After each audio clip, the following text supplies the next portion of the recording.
الرحمن الرحيم الحمد لله رب العالمين والصلاة والسلام على أشرف الأنبياء والمرسلين حبيب إله العالمين أبي القاسم المصطفى محمد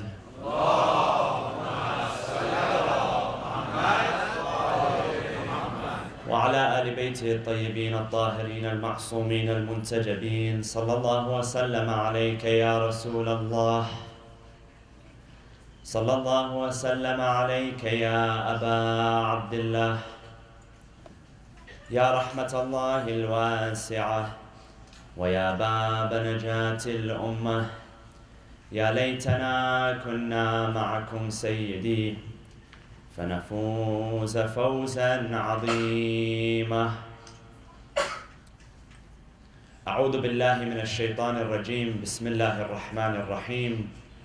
من المؤمنين رجال صدقوا ما عاهدوا الله عليه فمنهم من قضى نحبه ومنهم من ينتظر وما بدلوا تبديلا.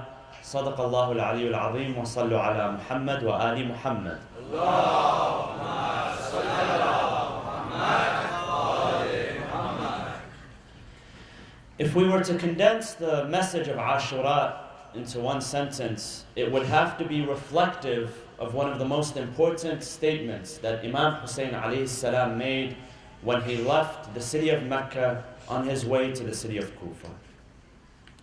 He made his intention very clear in a will which he wrote to his half-brother Muhammad ibn al-Hanafiyyah that he left in Medina.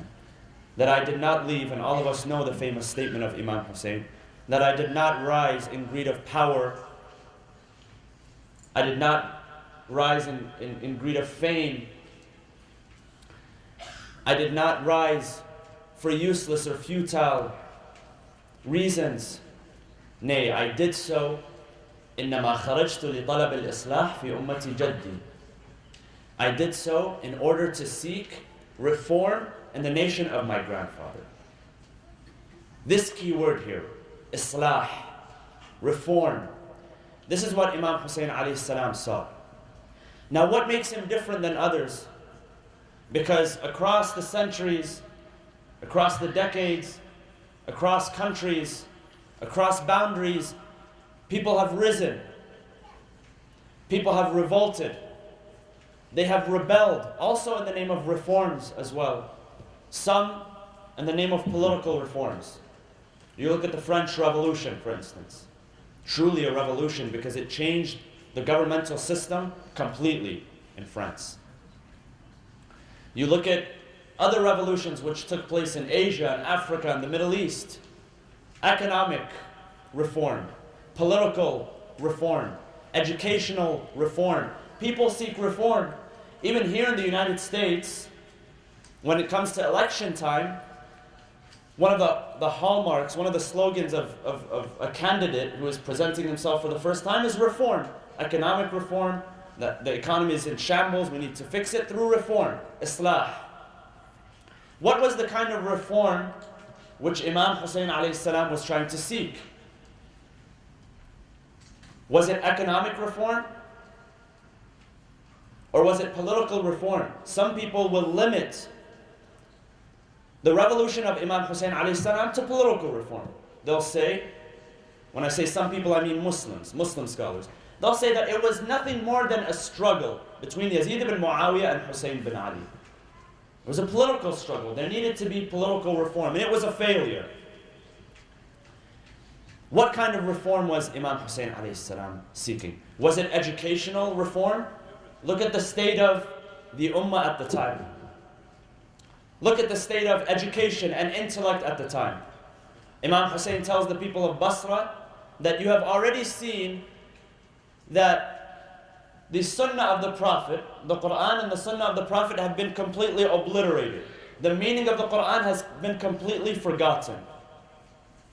When people used to memorize the Quran, so much so that you find until a few decades after Rasulullah, the Quran was not compiled in this form that we have today. So many people had memorized the Quran. Ali ibn Abi Talib had memorized the Quran. They had memorized the teachings of the Quran. People like Abdullah ibn Mas'ud and Abdullah ibn Abbas, companions, prominent ones who had traveled throughout the Islamic empire in order to disseminate the teachings of the Quran and the teachings of the Prophet. But most of that within a few years was completely obliterated. And most of it happened during the time of Muawiyah ibn Abi Sufyan. Muawiyah ibn Abi Sufyan, I'll give you an example of how the teachings of the Quran were completely forgotten. Even the basics, the most basic teachings. Hudayfa ibn al-Yaman, one of the prominent companions, who passed away during the Khilafah, towards the end of the Khilafah of Uthman ibn Affan. He says, during the time of Rasulullah, one of our biggest problems was hypocrisy. There was hypocrisy during the life of Rasulullah. He's speaking among the companions. He says, now it's not hypocrisy, now it's complete disbelief. People have abandoned the teachings of the Quran and the Sunnah. During the time of Muawiyah ibn Abi Sufyan, as you know, one of the deputies, one of the representatives of Muawiyah was a man by the name of Abdullah ibn Amr. He had three very important people: Abdullah ibn Amr, Amr ibn al-As, and Ziyad ibn Abi. Abdullah ibn Amr at a certain time was the governor of Iraq. And his duty as the governor was to lead the prayers, especially the Friday prayers. And so he would have to deliver sermons. So one day, Abdullah ibn Amr sends a message to Ziyad ibn Abi. He says, Ziyad, I can't do this anymore. I can't do this anymore because these people, I'm talking to them in the sermon about what the Quran says. Now, Abdullah ibn Amr wasn't a great guy himself. He was a hypocrite, one of the cronies of Muawiyah. But just to show you how people, the vast majority of people, had completely forgotten about the teachings of Islam. He says that these people they have no idea what I'm talking about. It's like I'm talking to a wall. So he tells them, come and look at how ignorant these people have become. So Ziyad ibn Abi, one day he comes, and he shows up to the masjid on a Friday morning, Friday noon, and he tells them, oh people, they're expecting Abdullah ibn Amr to be there. They see Ziyad ibn Abi. He says, oh people, your Amir was very busy last night, he couldn't make it in the morning. So he's very tired, he won't be able to lead you in Friday prayer. So they turn to each other, okay, what do we do now that we're here? He says, okay, why doesn't one of you get up and lead the prayers? To test their knowledge, to test where they're at, their intellect. So there were 3 tribes which were present there. They nominate a leader of one of the tribes. Not just any layman, not just a person who works as a janitor or as a plumber. This person is the leader of a tribe. You would expect him to know something.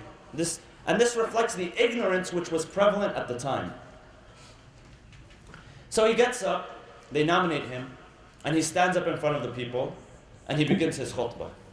Bismillah ar-Rahman ar-Rahim, Alhamdulillahi Rabbil Alameen. Now let me ask you a question before I continue. In the Quran, when Allah speaks about the creation of the universe, the earth and the skies, Allah says that we created the universe in the skies in how many days? 6 days, correct? Basic knowledge. You don't have to be a rocket scientist, you don't have to be an Ayatollah to know this. 6 days. في 6 أيام هو الذي خلق السماوات والأرض في 6 أيام ثم استوى على العرش. He gets up, he says, بسم الله الرحمن الرحيم الحمد لله رب العالمين الحمد لله الذي خلق السماوات والأرض في 6 أشهر. Praise be to God, the one who created the heavens and the universe in 6 months. Not 6 days, 6 months. So they turn to him, they say, what are you babbling about 6 months? You don't have basic knowledge of the Quran? So they bring him down. They say, okay, next. They're going one after another, they're testing him. The second one gets up, he stands up, Bismillah ar-Rahman ar-Rahim, Alhamdulillahi Rabbil Alameen, and he chokes, he stops. He can't say anything. Now while he was on his way to the minbar, he tripped over his friend. So he became very tense, he became very nervous. So instead of lecturing, instead of beginning his sermon, he turns to his friend and he tells him, this is all your fault. I'm going to deal with you later. They bring him down. They say, okay, let the third person come. They bring the third person. Bismillah ar-Rahman ar-Rahim. Alhamdulillahi Rabbil Alameen. And he has no idea what to say. Baba, say something. Say, oh people, fear Allah. Oh people, enjoin good and refrain from evil. Oh people, establish your prayers. This is all that's necessary. One verse from the Quran. قُوا أَنفُسَكُمْ وَأَهْلِيكُمْ نَارًا وَقُودُهَا النَّاسُ وَالْحِجَارَةُ. For instance, one verse from the Quran, something very simple. He has no idea what to say because they've completely abandoned the Quran. And it wasn't all their fault. This was planned and it was executed with precision by Muawiyah ibn Abi Sufyan, this ignorance that you find in the Muslim Ummah. So he stands up there, he has no idea what to say. He looks around, he says, listen, oh people, I wasn't planning on coming here for Friday prayer. I was about to offer my prayers at home, but my wife, she turned to me, she said, Abu Fulan, why do you stay in the home? Go to the masjid, it's Friday, it's a day of worship, it's a day of blessing, and your prayers, the reward will be multiplied if you go to the masjid. So she is the reason why I am here. And get this part. She is the reason why I'm embarrassed, so all of you bear witness that I have divorced my wife. And this one, they dragged him down, they pulled him down, they didn't give him time to come down.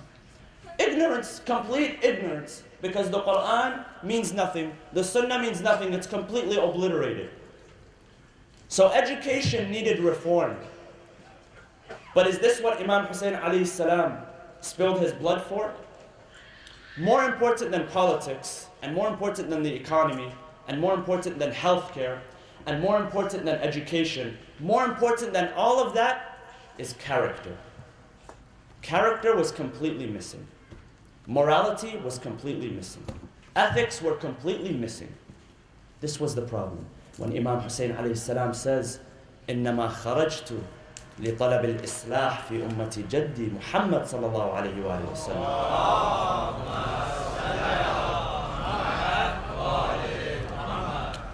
He's speaking about ethical reform. There's a problem. People have completely lost their ethics. They've lost their morality. And Imam Hussein alayhi salam and his sacrifice represents the rebirth of human consciousness. See, human beings, they're not born evil. They're born with what is known as a fitrah, a predisposition. We're predisposed. We're predisposed into believing in Allah subhanahu wa ta'ala. We're predisposed into having good character and good values and good morals. But as we grow throughout our life, we tend to forget. We forget about our initial creation. We forget about what is important. And that's why God sends us the Quran and He sends us the messengers in order to do what? In order to remind. That's why the Quran refers to itself as a reminder. Dhikra. It is only a reminder. The knowledge, the information, it's stored in a vault. The revelation of the Quran and the sending of the prophets and the sendings of the messengers and sending people who represent the will of Allah subhanahu wa ta'ala, all of this is a reminder. Imam Hussein alayhi salam came to revive human consciousness. Human consciousness which was completely lost. Human consciousness which Allah subhanahu wa ta'ala instilled in the first creation. And that's what made him perfect. That's what made Adam a perfect creation. Because when God created him out of clay, he had no value. Clay has no value. This body, this flesh, bones and blood, it has no value. Allah says about the human being, فَإِذَا سَوَّيْتُهُ وَنَفَخْتُ فِيهِ مِنْ رُوحِي فَقَعُوا لَهُ سَاجِدِينَ, to the angels. That once I have completed him, once I have bestowed upon him my spirit, this morality, this consciousness, this character, then all of you, O angels, will prostrate to him. Sallu ala Muhammad wa ali Muhammad.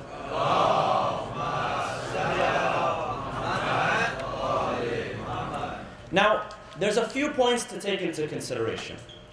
Number one is that the confrontation on the day of Ashura wasn't simply between truth and evil. Because when we say truth and falsehood, or good and bad, or virtue and evil, well, it seems like it's very easily distinguishable. Right now, most people, when they see good and bad, they can distinguish between good and bad. When they see truth and falsehood, they can distinguish. Probably anyone with a brain, anyone with a conscience, probably all human beings, 95% or 100% of human beings, can distinguish the difference between truth and falsehood, good and bad. So what was the problem on the day of Ashura? The problem is that for the vast majority, falsehood was sugar-coated. It was wrapped. And it was made to look as if it was truth. And truth, the exact opposite happened to it. Truth was made to sound unpopular. That's why you found that people had abandoned the message of Imam Ali alayhi salam, the message of Imam al-Hassan, the message of Imam al-Hussein alayhi salam, because it was truth, but it was made to sound through propaganda. It was made to sound unpopular. And the strongest tool for this was propaganda, controlling people's minds. And that's why the intellect, your source of knowledge, is extremely important. Look at the world today. Where do we get our information from? You know that most of these media outlets which we follow, if you trace their origins, they go back to about 4 or 5 companies. 4 or 5 companies, conglomerates in the world, control every major media source outlet. Every single one of them. And what's popular? News? News isn't popular. Sensationalism is popular. What can attract more likes? What can attract more YouTube hits? What can attract more sales? That's what we want out there. What sounds popular. Poison. We feed people poison, and that's okay. And we make what is truth sound unpopular, and what is false sound sweet, sound amazing and delicious. And that's why we buy it, and that's why we consume it. Deception through propaganda. And this is exactly what happened. The cause of Imam Hussein alayhi salam was made to sound unpopular, or the cause of Yazid ibn Abi Sufyan was made to sound very popular. And you notice this pattern wasn't something new. The Pharaoh, he says about Musa, إِنِّي أَخَافُ أَن يُبَدِّلَ دِينَكُمْ أَوْ أَن يُظْهِرَ فِي الْأَرْضِ فَسَادًا. He tells the people, "O people, do not follow Moses. Do not follow Moses. For Moses, I am afraid he will change your ways, he will change your mentalities. And through doing so, he will spread corruption." And that's why Moses only had a few sincere followers. And all of the prophets only had a handful of sincere followers. People were confused. They didn't know what the truth was, and they didn't know what falsehood was. They could not distinguish between the two. Imagine the irony. The people who stood and fought against Imam Hussein alayhi salam on the day of Ashura, they weren't people who were drunk all the time. And they were people who, when Imam Hussein and his companions stood to pray, they also stood to pray. They also said, "Ashhadu an la ilaha illallah wa ashhadu anna Muhammadan Rasulullah."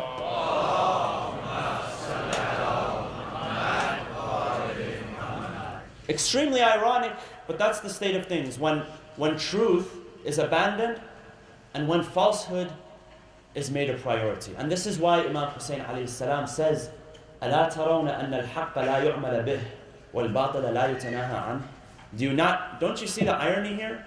Don't you see that truth has been completely abandoned and falsehood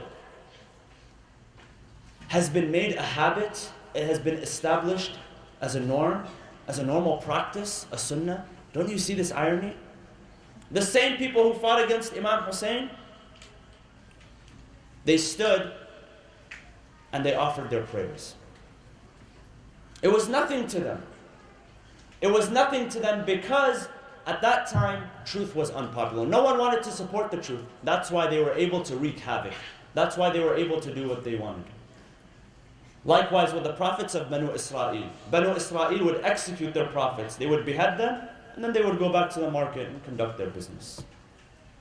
These people executed the grandson of Rasulullah, and then they sat around his head while Ubaydullah ibn Ziyad and Yazid ibn Muawiyah with their scepter, with their cane, beat the lips of Abu Abdullah al-Hussein. The lips that his father had kissed. The lips that his mother had kissed. The lips that his grandfather Rasulullah sallallahu alayhi wa sallam had kissed at a young age and said, "Husaynun minni wa ana min Husayn." They sat around watching while these lips were beaten with a scepter and they drank their wine. And nobody said anything. Because nobody cared about what was falsehood, and nobody cared about what was the truth. So this is number one, truth and falsehood. Number two, one thing to keep in mind, and one thing to teach ourselves and to remind ourselves when it comes to Ashura, is why are we here? Why do we commemorate something that happened 1400 years ago? Ashura is not just a commemoration the same way, in the same way that a family member or a friend passes away, and we commemorate their death 7 days later, and then maybe 40 days later, and then a year later, and then sometimes, if this person is lucky enough, we'll remember him every year. Sometimes no. 1400 years later, we remember this. Is it because we're trying to incite a war? Is it because we're trying to incite fitna? Is it because we're trying to seek revenge for the massacre which took place on the day of Ashura?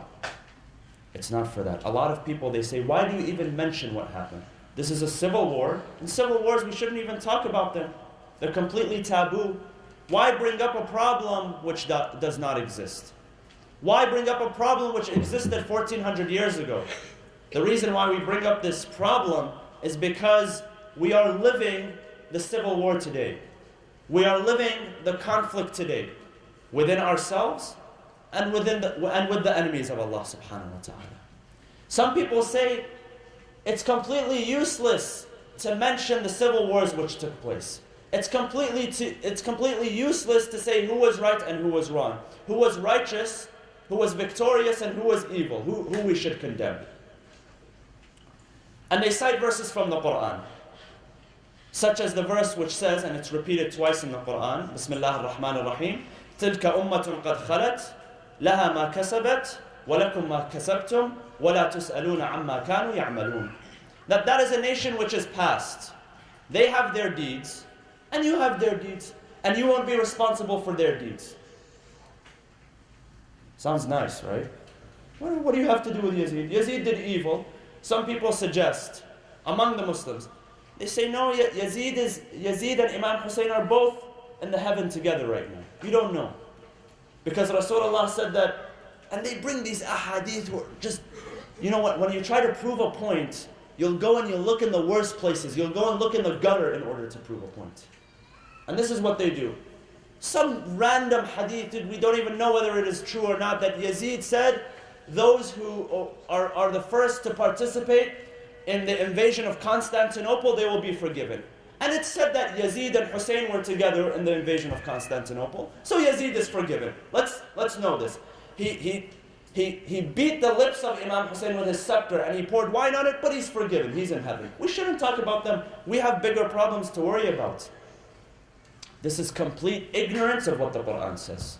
Because the Quran is replete with verses which says that choose your leader, identify your leader, pick your leader, the one who you will walk in their footsteps. It is important because on the day of judgment, you will be resurrected with that leader. يَوْمَ نَدْعُ كُلَّ أُنَاسٍ بِإِمَامِهِمْ. On that day, the day of judgment, we will raise everyone and resurrect everyone with their imam, with their leader. We ask Allah subhanahu wa ta'ala to allow us to be among those who He resurrects with our leaders. And there is no better leader than Imam Hussein. Sallu ala Muhammad wa ali Muhammad.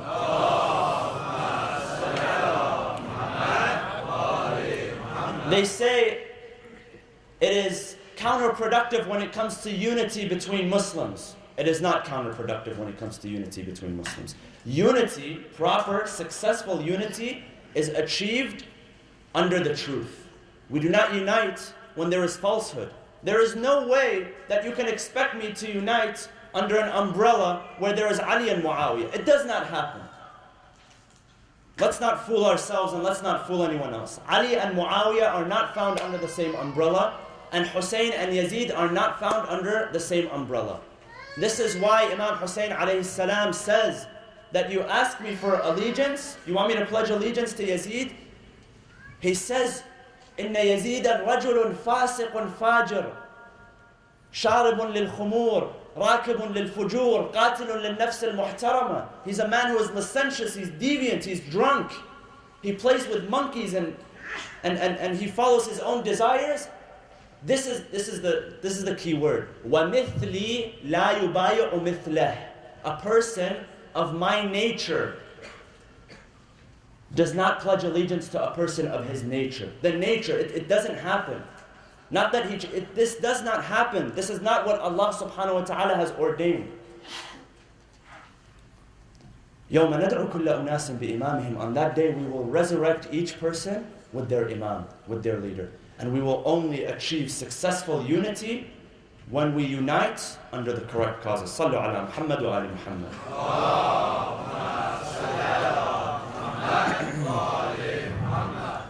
The final point is that Ashura represents the universal day of resistance. What do we resist? Is it only the dictators and the tyrants that we resist? That is extremely important. But there's an underlying meaning here. Is that sometimes the biggest dictator is not the one who's sitting on the throne, is not the one who's sitting behind the podium, is not the one who is barking orders at people. Sometimes the biggest dictator and the biggest tyrant is yourself. Look in the mirror. Sometimes you are the biggest dictator. You are the biggest tyrant. You are the biggest oppressor.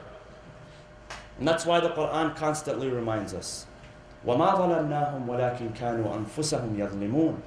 That we did not oppress them. It is they who oppress themselves. يَا قَوْمْ إِنَّكُمْ ظَلَمْتُمْ أَنفُسَكُمْ. O people, you have oppressed yourselves. Sometimes to look at the biggest dictator, all you have to do is wake up and look in the mirror. Biggest tyrant, biggest dictator, who follows his own desires. A day of resistance, a day where we reawaken our consciousness. This new year, Muharram being the first month, is a month in which we make our true resolutions. Just like people make resolutions where they will start, they'll lose weight, or they're gonna get a promotion, or they're gonna buy this car, or they're gonna travel to Hawaii, or do this, do that. This is their revolution. This is their resolution. Our resolution is to incite the revolution which is within, to fight the dictator within ourselves, to fight the tyrant within ourselves. Brothers and sisters, Ashura is a season of renewal. When you come and listen to the lectures which are given, when you attend the majalis of Imam Hussein alayhi salam, there has to be a change. You can't be the same person before and after. If you're the same person before and after, then you might as well sit at home. You might as well watch TV. There's no use to coming to the majlis of Aba Abdullah alayhi salam, and there is no change. And the only way we are changed is when we are shaken to the core. And it is the martyrdom of Imam Hussein alayhi salam which shakes us to the core, for those who follow the truth and those who follow guidance. Look at the words of the Imams of Ahlul Bayt alayhi salam. Al-Imam al-Sadiq says, أشهد لقد اقشعرت لدمائكم أظلة العرش مع أظلة السماء. I bear witness. He doesn't say, I bear witness that, Ya Hussein, you were a great political reformer, that you reformed the economy, that you reformed education. He doesn't say that. He says, I bear witness that your blood, what did it do? It shook the very foundation of the celestial realm, the throne of Allah subhanahu wa ta'ala. It touched the very essence of existence. The Imams say that even the beasts, the wild beasts in the forest, they cry for Imam Hussein. The angels in the sky, they cry for Imam Hussein. The jinn, they cry for Imam Hussein. Everything in this creation cries for Imam Hussein. It shakes us to our core. And if it shakes us to our core, then there has to be a change. There has to be resistance to what? An-nafsul ammaratu bis-su. So resistance to ourselves, and resistance in the meaning that we know it. Because you find that those, for the past 1400 years, and until today, and we're seeing this materialize in itself, today, more than ever, is the fact that those who align themselves with the message of Imam Hussein alayhi salam, they never lose. No one can defeat them. No one can defeat their spirits. See where the greatest followers of Imam Hussein alayhi salam, the revolution of Imam Hussein alayhi salam, are today in the world, and you'll know their success. Look in Iran, and look in South Lebanon, and look at today in Iraq. Those who their slogan is Labbayka ya Hussein. Look at how successful they are. I'll give you an example. Look at the city of Amirli in Iraq. Amirli is a Shia town in Iraq, which was for 3 months, it was besieged by ISIS. And what did these people have?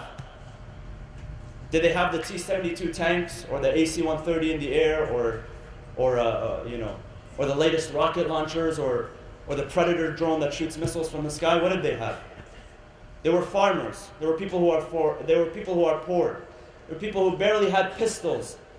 There were barely people who had, it's like the army of Rasulullah sallallahu alaihi wasallam on the day of Badr. 313 people and only 13 horses. That's it. That's all they had.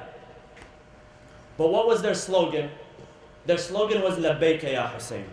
And with Labbayka ya Hussein, they resisted for 3 months, and now Amirli is completely free of ISIS. A few days ago, before Muharram, for those of you who follow what goes on in the news, ISIS were promising that by Ashura, we will create a massacre, a catastrophe in Karbala.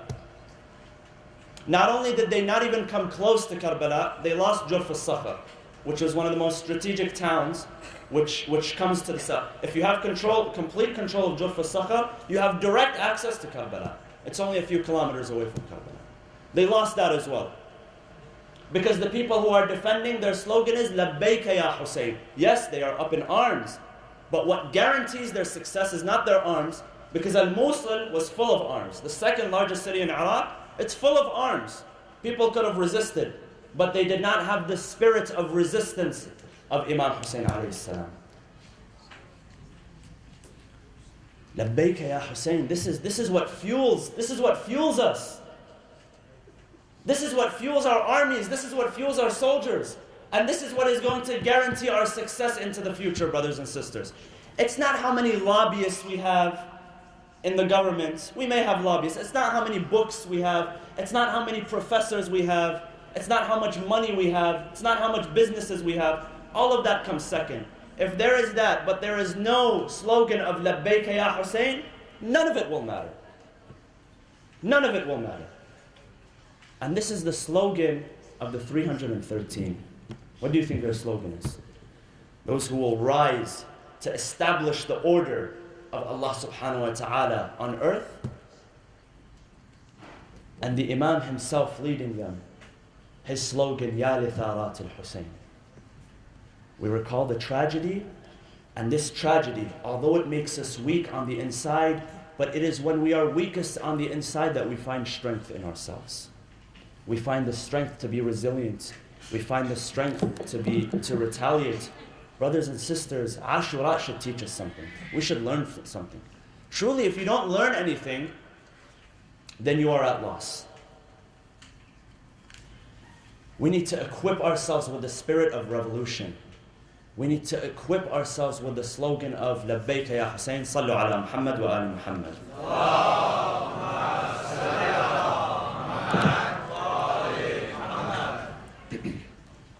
Brothers and sisters, one very important lesson, which we learn from Imam Hussein alayhi salam, is responsibility. I heard someone speaking about this a few days ago, and I want to share it with you. Responsibility. Look at Imam Hussein alayhi salam and what he gave for Islam. And then ask yourself, what have I given for Islam? I've built my business, and I'm in school, I'm getting my degree, and I'm procreating. I bought a house for my family. I've made sure my family is okay. My family go on trips every single year. But all of this is for what? Is it for Allah or is it for myself? Everything that Imam Hussein alayhi salam did, was it for himself or was it for Allah? It was for Allah. I'm not saying compare yourself to Imam Hussein. We are not worth the dirt under the feet of Imam Hussein. We are not worth the dirt under the feet of Imam Hussein. Because even the dirt of the feet, under the feet of Imam Hussein has very much value. I'd like to share something with you. One of the poets of Ahlul Bayt alayhimus salam, and this man lived in the 8th century. This poet, when he was born, and he is mentioned in the encyclopedia of Al-Ghadir by Al-Allam Al-Amini. When he was born, his mother had done a nadhr. She had taken an oath upon Allah subhanahu wa ta'ala. Now imagine this.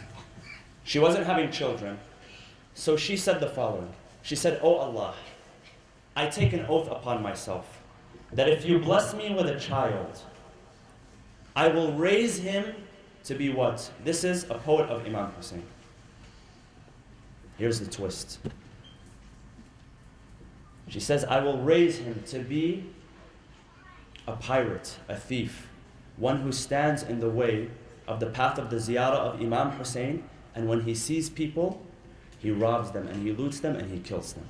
This was considered an honor for them at this time. That she raises a criminal, a mujrim.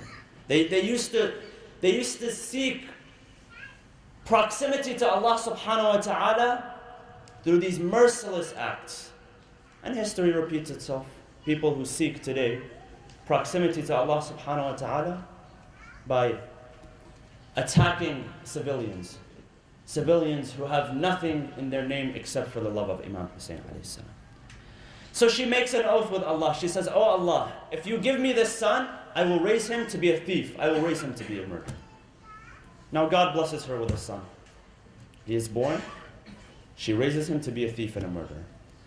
She sends him to an area outside of Karbala. Some of you are familiar with, called Al-Musayyab. Al-Musayyab is an area which is outside of Karbala. And this is where caravans pass. So he goes there and he sits. Now caravans wasn't like today when you see buses and millions of people walking to the shrine of Imam Hussein all year round, and people flocking the city of Karbala all year round. It was seasonal. Sometimes people would come, sometimes they wouldn't come, depending on the weather, depending on the situation, depending on whether you can go with a caravan or not. So he waits. He sits there and he waits for the caravan of the followers of Imam Hussein alayhi salam to arrive so that he can do his job. While he is waiting, he falls asleep. And this is by his narration. He says, "I fell asleep and I saw the day of resurrection. I was witnessing the day of resurrection. And that the angels had decided to pick me up and toss me into the hellfire for being an evil person. So they picked me up and they tossed me into the hellfire, but I was not burning. Nothing was happening to me. I wasn't being burned. Absolutely nothing." So he says the angels began to look amongst themselves and they were confused. We've thrown this man into the hellfire and he is not burning? What's wrong? One of the angels, he turns to the rest. He says that while this man was asleep, a caravan passed by. While this caravan was passing by, the roads aren't like today how they're smoothly paved. They're dirt roads. While the caravan was passing by, the dirt from the feet of the followers of Imam Hussein rose and it came on his body. And the dirt which is on his body is preventing him from being burned in the hellfire. He wakes up from the dream and he notices that there is dirt on his body. And this dirt was not previously there. He notices that he has missed the caravan which he wanted to steal from. And so he changes completely. He changes completely 180 degrees. And he begins to write poetry. One of his most famous lines, "In shi'ta najata fazur Hussein." He says, if you want success, then visit Hussein. And then he ends his lines of poetry. It's a very long poem. He ends his lines. He says, فَإِنَّ النَّارِ لَيْسَ تَمَسُّ جِسْمًا عَلَيْهَا غُبَارُ زُوَارَ الْحُسَيْنِ. صلوات على محمد وآل محمد. اللهم صل على محمد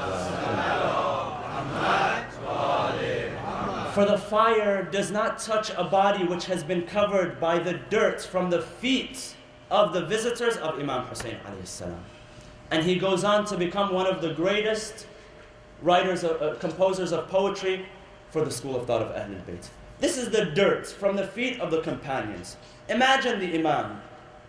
Imagine how valuable he is and what he gave, and how valueless we are and what we have given. Responsibility. Imam Hussein alayhi salam, by the time his soul departed this life, he owed nothing to Allah subhanahu wa ta'ala. He wasn't short-handed in repaying God. He didn't go delinquent on his loan. He never missed the payments. He gave Allah subhanahu wa ta'ala everything. That's why the Imam says, the Imam in the ziyarah says, he even gave his muhja. Do you know what muhja is? Muhja is the blood which comes from the heart. He even gave the blood from his heart because the arrows were piercing his heart. And when he would take it out of his chest, the blood would fall onto his hands and he would wipe it on his beard. And he would say that I wish to meet my grandfather Rasulullah while my beard and my hair is drenched in my own blood. Sayyidi Aba Abdullah, what did you not give for humanity? What have I given? I've given nothing. There's a beautiful line of poetry I saw one day written on a grave, and I want to share it with you. It was a beautiful line of poetry. It says the following. It says, O Allah, جاءك الناس للحساب ملوكا وأنا قد أتيت صفر اليدين. O Allah, people come to you on the day of judgment like kings. Their rewards and their deeds, they come like kings. وأنا قد أتيت صفر اليدين. I came without anything in my hands.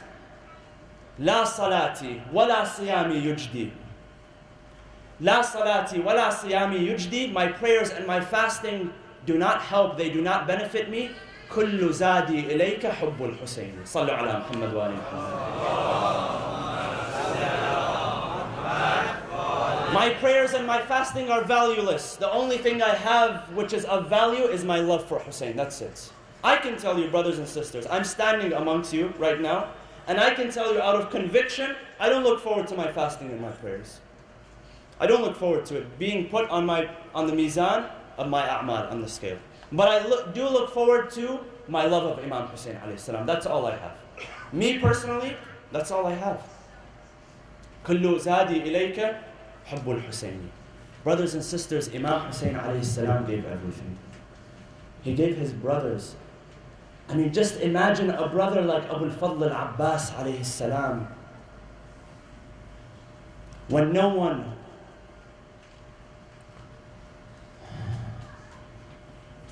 When people completely abandoned Imam Hussein, he had a brother with a strong heart that the Imam says about him, وَأَنَّكَ مَضَيْتَ عَلَى بَصِيرَةٍ مِّنْ أَمْرِكَ. You had full discernment. You had full knowledge of what you were doing. It wasn't out of brotherly love or loyalty. It was Al-Abbas alayhi salam redefines brotherly love and loyalty. He gave up Al-Qasim, who reminded him of his brother, his dear brother Al-Hasan. He gave up his own brothers, each one reminding him of his father, Imam Ali alayhi salam. He gave up the last remnant of Rasulullah sallallahu alayhi wa sallam, his dear son Ali al-Akbar. He gave everything to Allah subhanahu wa ta'ala, not that it was taken away from him without his will. He didn't go to sleep one day and he woke up and he found his family to be gone. He witnessed them with his eyes on the day of Ashura, one being cut down, one after another being cut down, being slayed. And do you know what the enemy would do in order to add insult to injury? They would behead the victim right away. His companions would be beheaded right away. His family members, they would be beheaded right away. He would bring back the headless bodies of his companions. He would bring back the headless bodies of his family members. They would go wearing their armor with full might and with full strength, and they would come back as headless bodies. And then, to add more insult to injury, they would trample their bodies under the horses. Allahu Akbar. What kind of hatred and animosity has to be in your hearts in order to do this? He gave everything which was dear to him. He made sure that Allah subhanahu wa ta'ala was satisfied. إلهي رضا بقضائك وتسليما لأمرك لا معبود سواك. Oh Allah, if this makes you happy, if this is your will, not makes you happy, but if this is your will, then take until your will and your wish is fulfilled. Keep taking from me. Take everything I have. On the day of Ashura, he even gave his own infant son, Abdullah al-Radi', a baby who was only 6 months old. What is the sin of a 6-month-old baby? If Al-Abbas had come out to fight you, if Ali al-Akbar had come out to fight you, if Al-Qasim had come out to fight you and they took up arms against you, what was the sin of a 6-month-old baby? All his father wanted was some water, the source of life, just to give him some energy. Rabab, the mother of Ali al-Asghar, after so many days of not drinking water, she had nothing, she had no milk to provide her baby. Who does she turn to at this moment? Does she turn to Abu Abdullah al-Hussein? No, she is too embarrassed. Abu Abdullah al-Hussein himself is dying of thirst. How do I take this baby to him? She goes to his sister Zainab alayhi salam. She says, my dear Zainab, this is your child. Take him into your tent. Now I have placed him into your hands. Perhaps Abu Abdullah will go out and fetch some water. Here there is no Ali al-Akbar. There is no Abu al-Fadl al-Abbas. There is no Al-Qasim. Each one of them is laying, preparing to be buried, trampled by the feet of the horses, headless. There is no one to bring water for Ali al-Asghar. So he goes, she gives it to Zainab. Zainab alayhi salam. She is also embarrassed, but what is there to do? This child had laid motionless. He was completely still. Have you seen how children, babies, they have a tendency to move? Even when they're not doing anything. A 3-month-old or 4-month-old or 5-month-old baby, when you put them on the bed, they move, they kick, they move their feet and they move their hands, even if they are not moving anywhere, even if they are not traveling anywhere. They do this, they move. This baby had not moved. It had been days. It had been days where he had laid motionless. His lips had become completely pale. There was no breath left in him. Imagine, only 6 months old. Allahu Akbar. When our children cry in the middle of the night, we cannot bear to have them cry. Imagine the 6-month-old baby of Imam Hussein alayhi salam, which he takes with his own hands and he delivers. He turns to the people, he says, "Oh people, you see this water that you have blocked from my family. If you think I am a sinful man, then what is the sin of this 6-month-old baby? The water that even the dogs and the pigs get to drink from. I beg you, do not give me water. Just give this child some water, for he is about to die."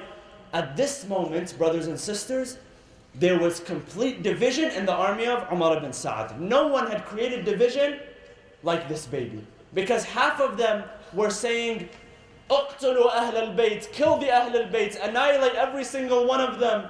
And the other half were saying, "What is the sin of a 6-month-old baby? What are you doing?" They were about to rebel against Umar ibn Sa'ad just at the sight of this baby, of this infant.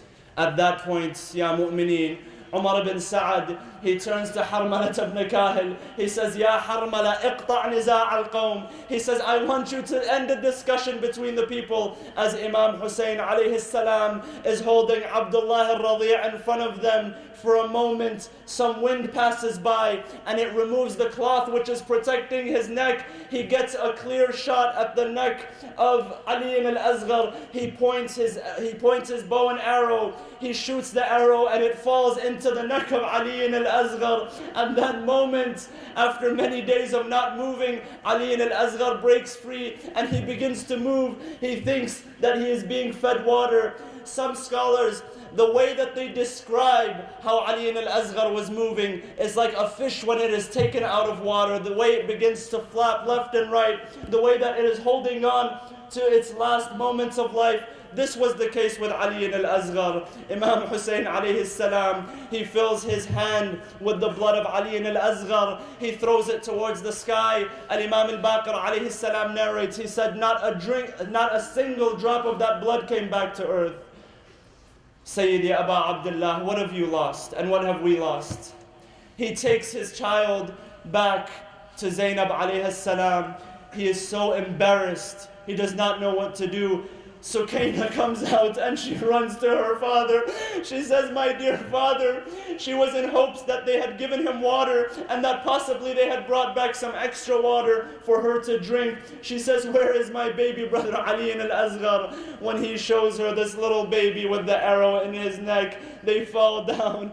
They begin to weep. Imam Hussein alayhi salam, he goes, he builds a makeshift grave. And as he is about to turn, as he is about to leave, he hears a cry screaming from the sky, Da'hu ya Hussein, Da'hu ya Hussein, فَإِنَّ لَهُ مُرْضِعَةً بِالْجَنَّةِ. Leave him, Hussein, for he has a woman that will nurse him in the Jannah. At that moment, he stands in front of the woman and he calls their names out one by one. Ya Zainab, Ya Ruqayya, Ya Rabab, Ya Layla, Ya Kulthum. He calls all of them Al-Wida', Al-Wida'. This is our moment of departure. He says, عليكن مني السلام فهذا آخر الاجتماع وقد قرب منكن الافتجاع. He says, this is the last moment that we will be joined together, and pretty soon you are going to face immeasurable hardships. They turn to him, Sayyidi Aba Abdullah, what do we do? Who do you leave us with?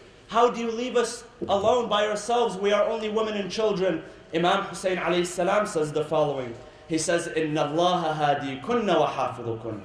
That Allah subhanahu wa ta'ala is your guide and He is your protector. He calls them one by one. He begins to say, Al-Wida', Al-Wida' Sayyidi Aba Abdullah. He places his armor on. He mounts his horse. As he is about to go out into the battlefield, he hears a faint voice. He knows that there is someone standing behind him. When he turns around, he sees his dear sister Zainab. She is running out to him, Sayyidi Aba Abdullah, I have one more request. I want you to come down from your horse. He comes down from the horse.